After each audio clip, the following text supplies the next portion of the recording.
Hello दोस्तों, स्वागत है आपका हमारी यूट्यूब चैनल में। आज हम बात करने वाले हैं माइक्रोसॉफ्ट ऑफिस वर्ड के बारे में कि माइक्रोसॉफ्ट ऑफिस वर्ड का यूज़ किस लिए किया जाता है और इसको कैसे ऑपरेट करना है। ये सब आज हम इस वीडियो में देखने वाले हैं।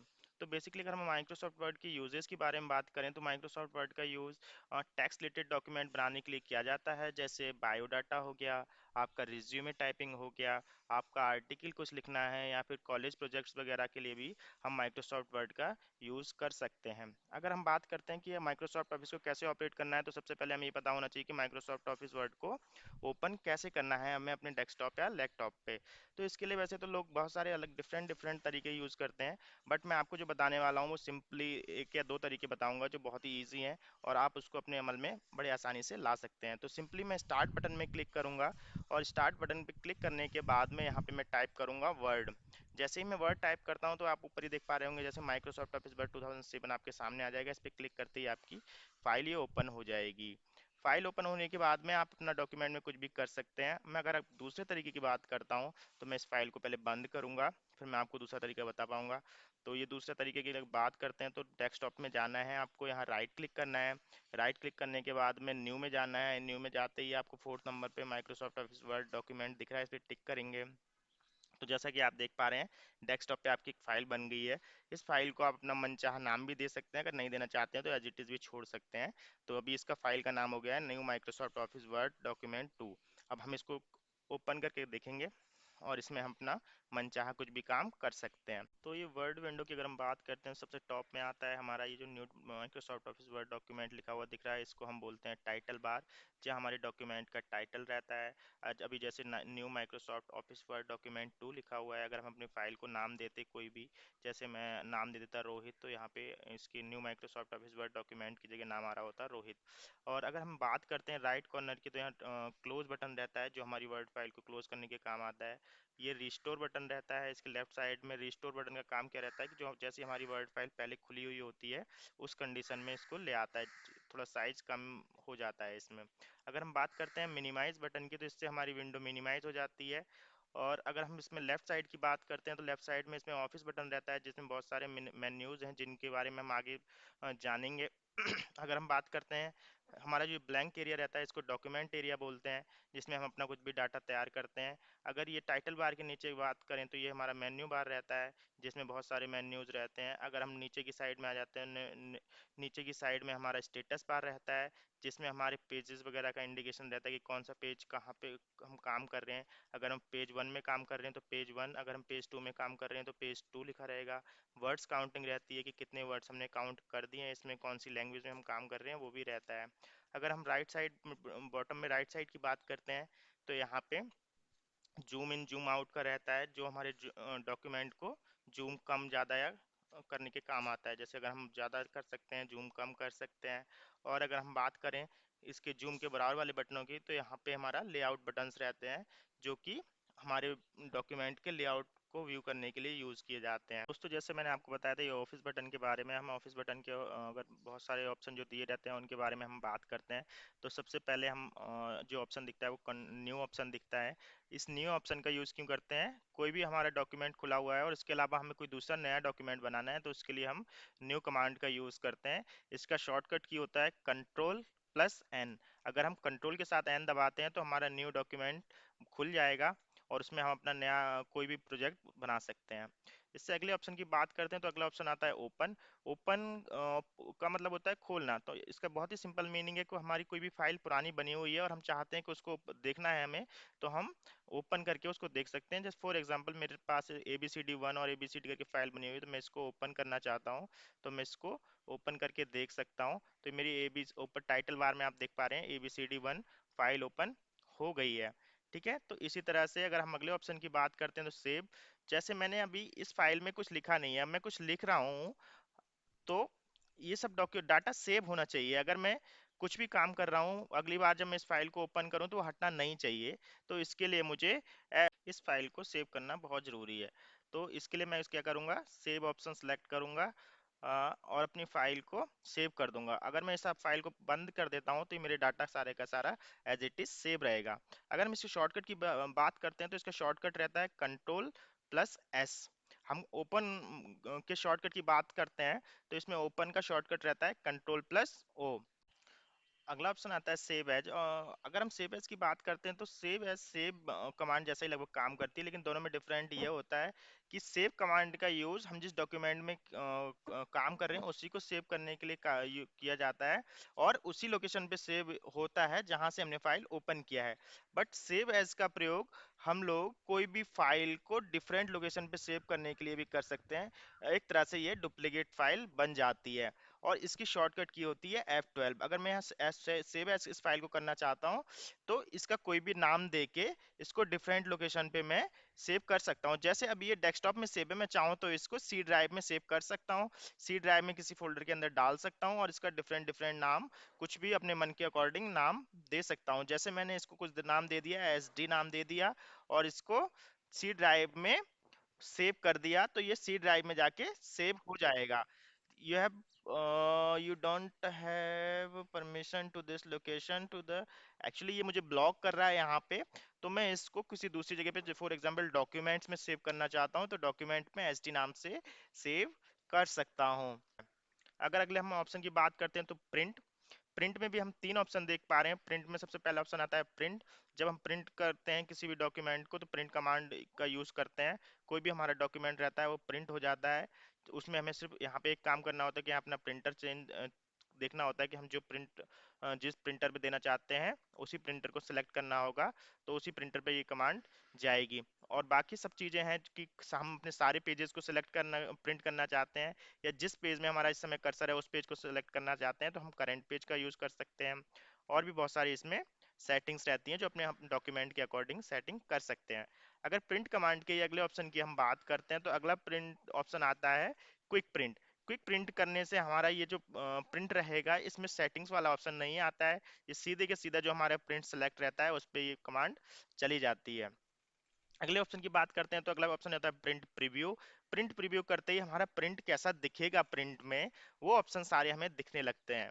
इसमें क्या रहता है कि अगर कोई हमारा डॉक्यूमेंट का कुछ भी मैटर अप एंड डाउन हो रहा है या आउट ऑफ पेपर जा रहा है तो उस चीज को हम विजुअली विजुअली देख सकते हैं, और उसका सेटिंग चेंज करके उस डॉक्यूमेंट का सही प्रिंट आउट निकाल सकते हैं। अगर हम अगले ऑप्शन की बात करते हैं ऑफिस मेन्यू के, तो ऑफिस मेन्यू का अगला बटन रहता है प्रिपेयर। इसका बेसिकली ज़्यादा यूज नहीं रहता है, लेकिन एक ऑप्शन इसमें बहुत अच्छा है, जो इनक्रिप्ट डॉक्यूमेंट का ऑप्शन जो रहता है ये बहुत ही काम का ऑप्शन है, जिससे हम अपने डॉक्यूमेंट को पासवर्ड प्रोटेक्ट कर सकते हैं। यहाँ पे हम अगर अपना कोई भी पासवर्ड डाल देंगे तो ये डॉक्यूमेंट पासवर्ड प्रोटेक्टेड हो जाएगा। अगर बात करें अगले ऑप्शन की तो अगला ऑप्शन आता है सेंड। तो सेम इसको कोई भी डॉक्यूमेंट है हमारा उसको हम अगर हम ईमेल में सेंड करना चाहते हैं तो यहाँ सेंड में जाके ईमेल करना पड़ेगा और हमारा डॉक्यूमेंट ईमेल पर चला जाएगा। अगर फैक्स करना चाहते हैं तो इंटरनेट फैक्स सेलेक्ट करके इसको आगे भेज सकते हैं। सेम पब्लिश में ब्लॉग का एक ऑप्शन रहता है, जैसे हम इंटरनेट वगैरह में ब्लॉगिंग करते हैं तो उसके लिए अगर हमें अपने डॉक्यूमेंट को सेंड करना है तो ब्लॉग में इसको सिलेक्ट कर सकते हैं। बस ये कि दो ऑप्शन इसमें काम के रहते हैं, बस ज़्यादा ऑप्शन इसमें काम के नहीं रहते हैं। क्लोज बटन जैसा कि आप देख पा रहे हैं, क्लोज बटन का सिंपल है कि अपने डॉक्यूमेंट को क्लोज करने के लिए क्लोज बटन का यूज किया जाता है। तो ऑफिस बटन के बाद अगर हम बात करें तो हमारा ये उसके नीचे आता है क्लिप बोर्ड। क्लिप बोर्ड में सबसे पहले हम जो ऑप्शन देख पा रहे हैं वो कट ऑप्शन देख पा रहे हैं। किसी भी सिलेक्टेड टेक्स्ट को हटाने के लिए और कहीं दूसरी जगह पेस्ट करने के लिए कट कमांड का यूज किया जाता है।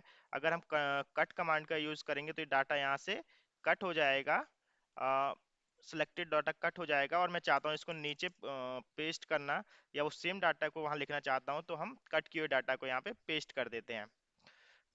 पेस्ट कर देंगे तो डाटा यहाँ नीचे लिखा हुआ आ जाएगा। जहां से हमने सेलेक्ट किया था वहां से हट जाएगा और जहां हम पेस्ट करना चाहते हैं वहां पे आ जाएगा। अब अगर अगले ऑप्शन की बात करते हैं तो अगला ऑप्शन हमारा कॉपी रहता है। कोई भी सिलेक्टेड डॉक्यूमेंट को हम कॉपी कर सकते हैं या इस ऑप्शन के थ्रू। अगर हम कोई भी डाटा सेलेक्ट किया है और उसको कॉपी कर रहे हैं तो सेम कॉपी करने के बाद में किसी दूसरी जगह पे हम इसको पेस्ट कर सकते हैं।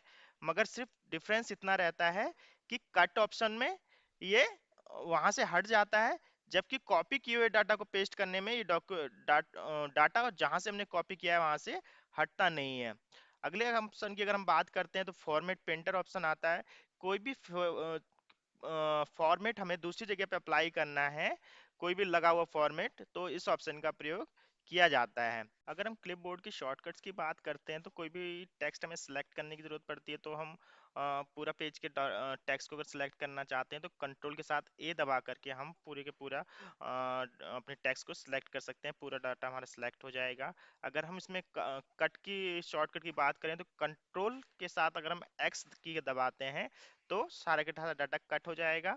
तो कंट्रोल प्लस एक्स कट की शॉर्टकट हो जाती है। अगर कॉपी की शॉर्टकट की बात करें तो कंट्रोल के साथ अगर हम सी दबाते हैं, कंट्रोल प्लस सी कॉपी की शॉर्टकट हो जाती है। अगर हम पेस्ट ऑप्शन की शॉर्टकट की बात करते हैं तो control plus B paste option की शॉर्टकट हो जाती है। अगर हम आते हैं अगले ऑप्शन में, फॉन्ट ऑप्शन रहता है जिसमें हमारे थीम्स फॉन्ट्स रहते हैं, जिसमें हम बहुत सा डिफरेंट डिफरेंट फॉन्ट्स सेलेक्ट कर सकते हैं अपने डॉक्यूमेंट में। अगर जैसे हमें एरियल ब्लैक सेलेक्ट करना है तो इस टाइप की लैंग्वेज हो जाएगी, एरियल नैरो में ऐसी हो जाएगी। ये लाइट वाला ऑप्शन सेलेक्ट करना है, ये ऐसे हो जाएगी। तो डिफरेंट डिफरेंट लैंग्वेज हम इस ऑप्शन के थ्रू सेलेक्ट कर सकते हैं। अगर हम बात करते जाते हैं, अगला आता है फॉन्ट साइज, जिसमें अभी 16 लिखा हुआ है, जिसकी शॉर्टकट होती है कंट्रोल प्लस पी, जिससे हम अपने फॉन्ट का साइज रिसाइज कर सकते हैं। ये जो कैपिट बड़ा वाला ए दिख रहा है, इससे हम अपने टेक्स्ट का साइज बड़ा कर सकते हैं, और ये छोटा वाला ए जो है उससे हम अपना टेक्स्ट का साइज छोटा कर सकते हैं।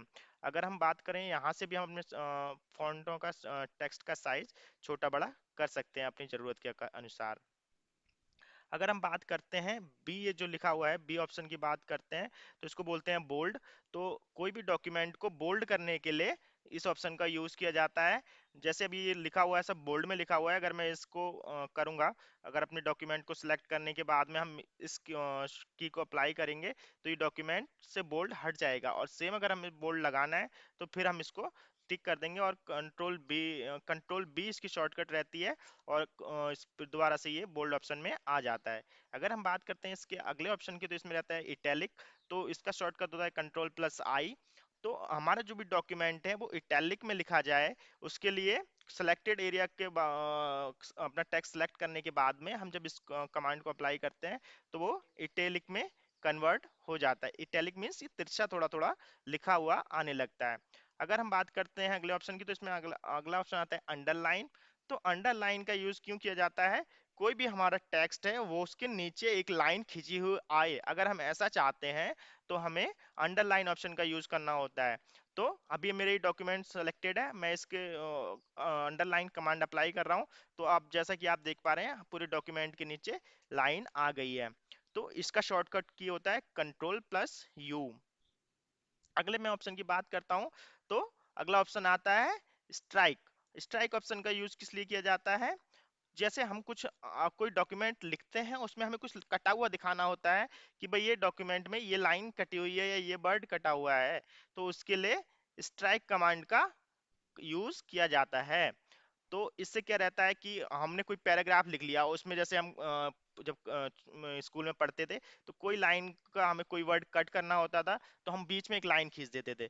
तो उस तरह से ये कमांड काम करती है। जैसे फॉर एग्जांपल मुझे जंप्स पे यहाँ पे स्ट्राइक करना है, तो मैं इसको जंप्स को करूंगा और यहाँ पे इसको अपनी कमांड अप्लाई कर दूंगा, तो ये कमांड यहाँ पे अप्लाई हो जाएगी और जंप्स कट जाएगा।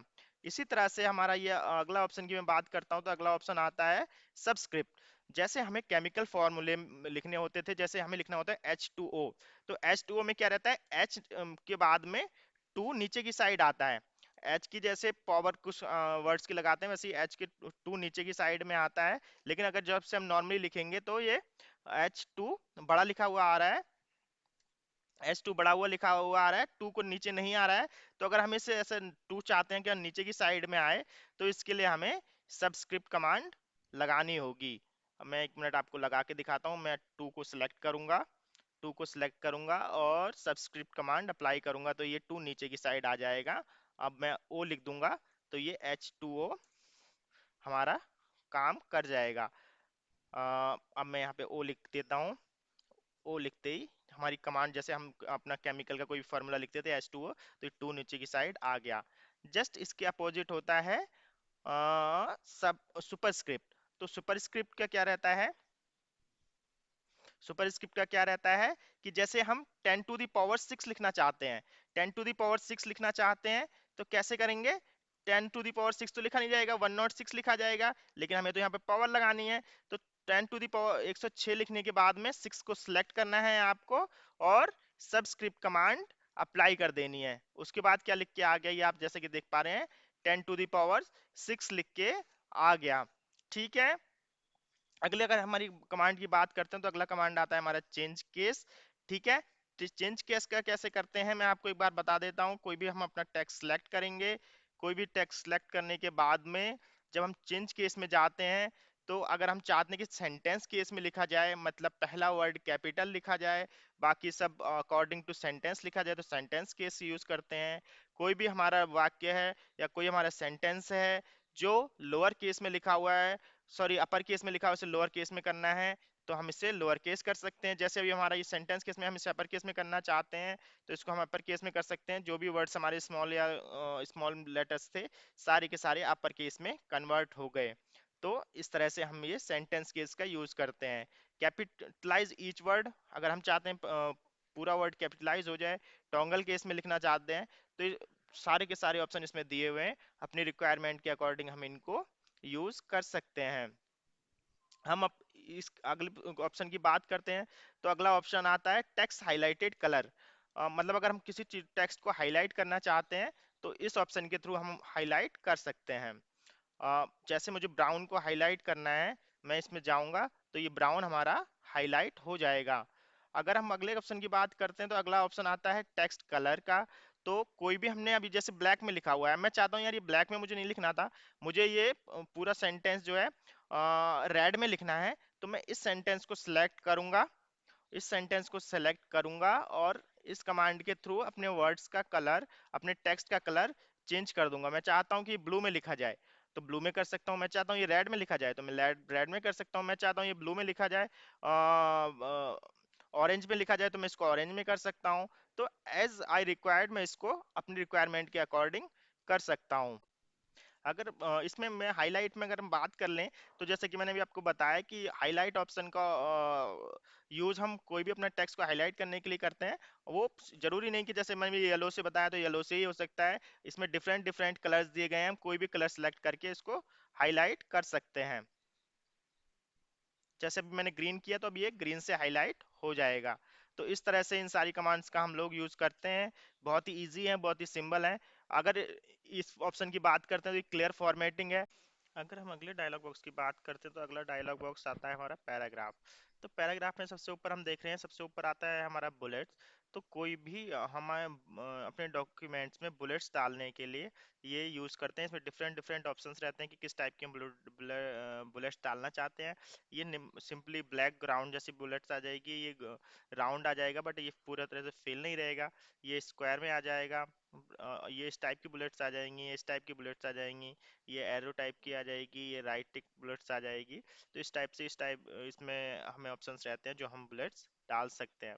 अगर अगले ऑप्शन इसमें देखेंगे तो इसमें नंबरिंग वाली बुलेट्स आ जाती हैं। इसमें भी डिफरेंट डिफरेंट ऑप्शंस रहते हैं, 1 2 3, रोमन वाले 1 2 3 आ जाएंगे, एबीसी वाले 1 2 3 आ जाएंगी। तो इस टाइप की हम बुलेट्स इसमें हम डाल सकते हैं। अगली अगर हम बात करें तो मल्टी लेबल आ जाता है।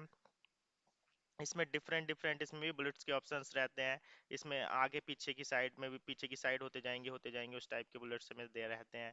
तो इसमें भी बहुत बहुत डिफरेंट डिफरेंट ऑप्शंस रहते हैं जो हम अपने डॉक्यूमेंट्स के अकॉर्डिंग अपने अच्छी इच्छा के अनुसार बुलेट्स डाल सकते हैं। तो अगर हम नेक्स्ट अगर हम बात करते हैं तो नेक्स्ट आता है डिक्रीज इंडेंट। अभी मेरा जो मैं लिखना स्टार्ट कर रहा हूँ वो अभी यहाँ से लिखना स्टार्ट कर रहा हूँ।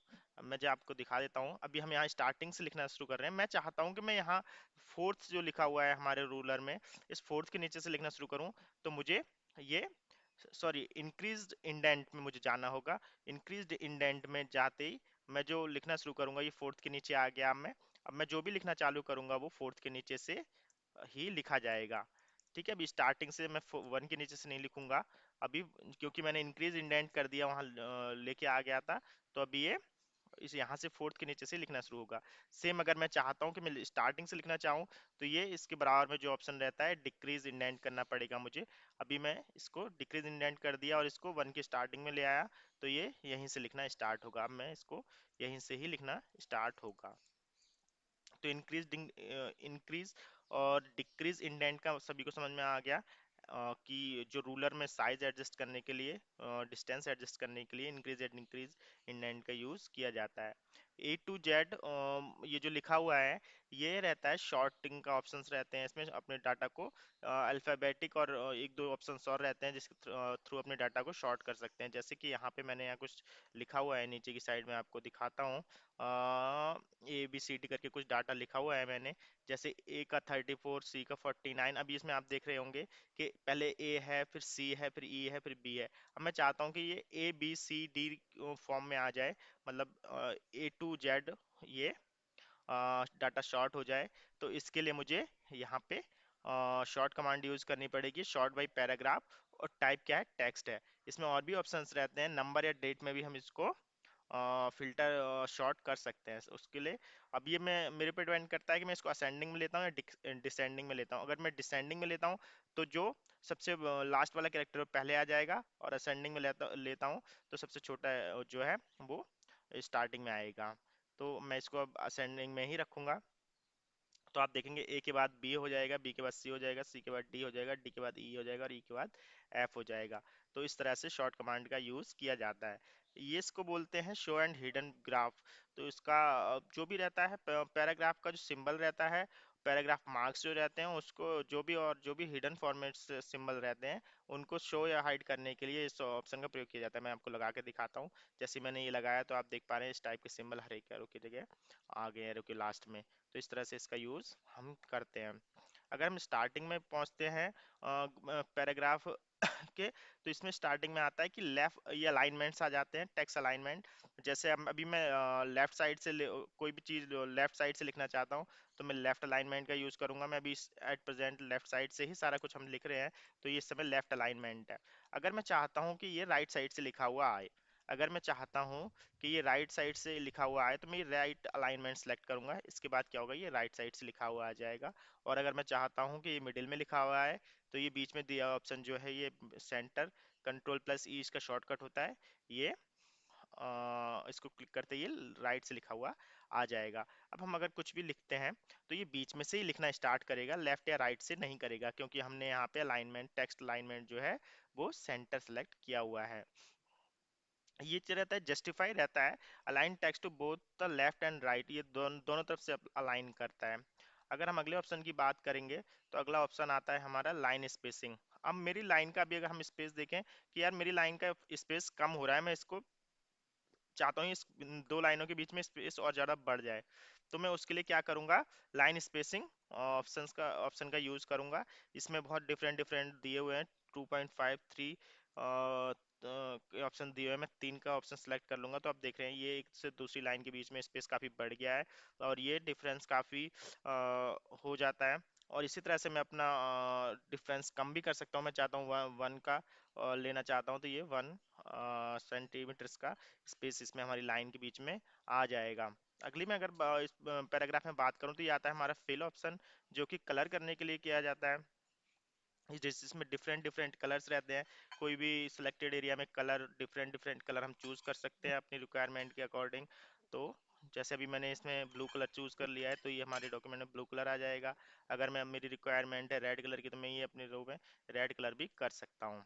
अगले हम ऑप्शन की बात करते हैं तो अगला ऑप्शन आता है बॉर्डर। तो बॉर्डर में भी डिफरेंट डिफरेंट ऑप्शंस रहते हैं, जैसे फुल बॉर्डर, लेफ्ट बॉर्डर, कोई भी हमारा डॉक्यूमेंट सिलेक्टेड है उसमें मैं बॉर्डर सेलेक्ट कर लेता हूँ। जैसे ऑल बॉर्डर कर देता हूँ, तो ये हमारी लाइन जो भी सिलेक्टेड थी उसमें ऑल बॉर्डर आ गया है। अब मैं थोड़ा सा बड़ा डॉक्यूमेंट टेक्स्ट आपको सिलेक्ट करके दिखाता हूँ ज़्यादा। तो आप इसमें, अगर हम बॉर्डर की बात करें तो इसमें भी देख लीजिए आप, पूरा बॉर्डर आ जाएगा। और मैं चाहता हूँ कि एक साइड से बॉर्डर आए, एक साइड से नहीं आए, तो हम ये राइट बॉर्डर सेलेक्ट कर सकते हैं इस टाइप से। तो एक साइड से आएगा ही, लेफ्ट साइड से ही, राइट साइड से नहीं आएगा।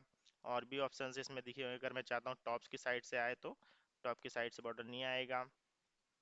तो डिफरेंट डिफरेंट हम अपनी रिक्वायरमेंट के अकॉर्डिंग बॉर्डर सेलेक्ट कर सकते हैं। सिर्फ आउटलाइन में बॉर्डर चाहूँ, मिडिल